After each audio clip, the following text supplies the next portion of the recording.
Good morning Telangana. Welcome to T news headlines. చూద్దాం. 5వ విడత ఎన్నికలకు సర్వం సిద్ధం. 49 ఎంపీ స్థానాల్లో పోలింగ్.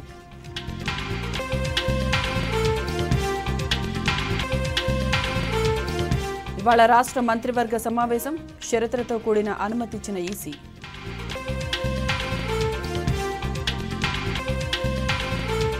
బ్లాక్ మెయిలర్ కావాలా, మేధావి కావాలా? పట్టభద్రులు ఆలోచించి ఓటేయాలన్న కేటీఆర్.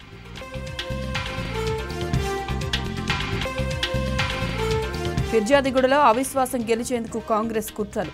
దాడులు చేస్తే ఊరుకునేది లేదని హరీష్ రావు వార్నింగ్. యాదాద్రిలో భక్తులకు డ్రెస్ కోడ్ జూన్ 1 నుంచి అమలు.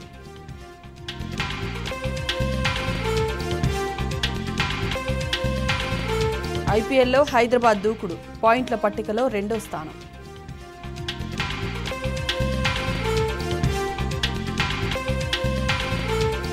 అండమాన్ను తాకిన నైరుతి ఈ నెల 31న కేరళలోకి ప్రవేశించే అవకాశం.